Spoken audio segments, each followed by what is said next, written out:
मूंगफली वाली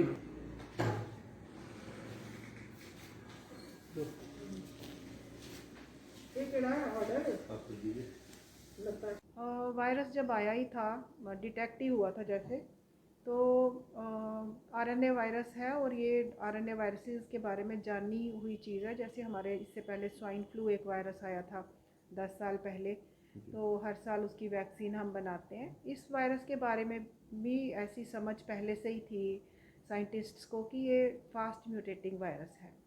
अब म्यूटेशंस में क्या करेक्टरिस्टिक वायरस का बदल जाए, जैसे इसका बता रहे हैं कि ये ज़्यादा ट्रांसमिसिबल वायरस है, जल्दी फैलता है, या कोई ऐसा भी हो सकता है कोई कम विरुलेंट हो या ज़्यादा विरुलेंट हो। वायरस का कोई भी करेक्टरिस्टिक बदल सकता है, ऐसी उम्मीद ऑलरेडी पहले से ही समझ थी हमें। तो उस पर तो काम हो ही रहा है। ज़्यादा मैटर्स ऑफ कंसर्न है कि कहीं ज़्यादा विरुलेंट ना हो, ट्रांसमिसिबल ज़्यादा है तो और भी जल्दी फैलेगा, ये भी बात समझ में आ गई। और हमारी जो वैक्सीन काफ़ी बन रही हैं, जिसमें कोई 50 के करीब जो वैक्सीन हैं उनके ह्यूमन ट्रायल्स हो चुके हैं। तो उनमें भी वो कौन सा कैंडिडेट इन म्यूटेंट्स को कितनी देर तक कवर करता रहेगा, या फिर स्वाइन फ्लू के वैक्सीन की तरह हर महीने हर साल हमें अपडेट करने पड़ेंगे अपने वैक्सीन्स जो हैं। तो ये बातें पहले उम्मीद भी की जा रही थी और ऐसा हुआ भी। और आरएनए वायरसेस पर्टिकुलरली बहुत म्यूटेशन प्रोन होते हैं, तो ये समझ हमें हमेशा के लिए रखनी पड़ेगी। 9 पेशेंट्स हमारे ट्रैवलर्स आए, उनमें से एक ही पॉजिटिव आए हैं, उनको हमने आइसोलेट किया हुआ है। और उनके जो कॉन्टैक्ट्स हैं उनके भी अब सैंपल्स 5 दिन हो गए, तो उनके सैंपल्स भी आज टेस्ट हो रहे हैं। क्या ये जैसे कोविड के बाकी सिम्टम्स हैं, उनसे कोई ये वाले स्ट्रेन के बारे में अभी ऐसा नहीं कहा गया कि उससे इनके सिम्टम्स वेरी करते हैं। ऐसा कुछ अभी सामने नहीं आया है। और ऐसा भी सामने नहीं आया कि वैक्सीन इनको कवर नहीं करेंगी।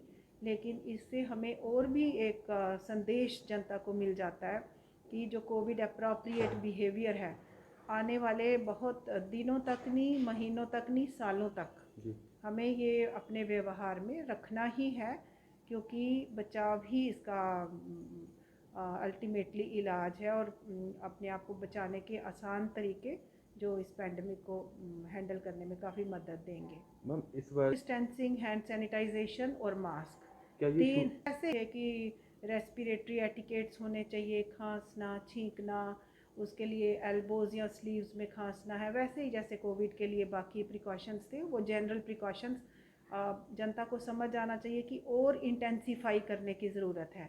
और ये भूलना हम अफोर्ड नहीं करते।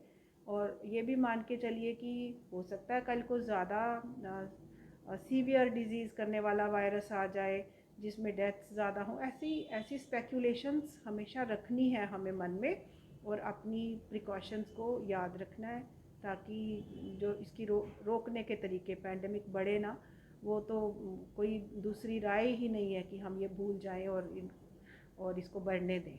अगर मैम तैयारियां हर दिन बढ़ रही हैं। ऐसा नहीं है कि एक बार तैयारी करके बैठ गए।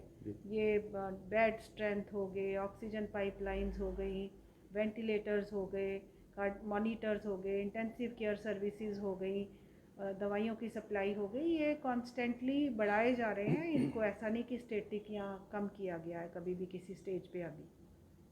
बाहर से सैम्पलिंग जैसे मरीज़ आएंगे तो वैसे ही हिस्ट्री है, और हमें एयरपोर्ट्स पे ही पता चल जाएगा कि travel history, particularly United kingdom के जो पेशेंट्स हैं उनके तो सैंपल्स वहीं लेके, और जब तक रिपोर्ट नेगेटिव ना आए उनको आइसोलेटेड रखा जाए, क्वारंटीन रखा जाएगा।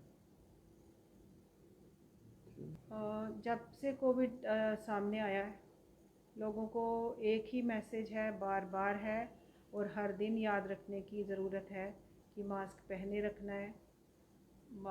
बिना मास्क के कभी भी बाहर नहीं जाना, बिना मतलब के भी बाहर नहीं जाना, ओवर क्राउडिंग नहीं होनी चाहिए, सोशल डिस्टेंसिंग करते रहना है, और हैंड सैनिटाइजेशन जिसमें साबुन या पानी से हाथ धोना, और अल्कोहल बेस्ड हैंड सैनिटाइज़र, इनसे भी पर्टिकुलरली ये वायरस मर जाता है।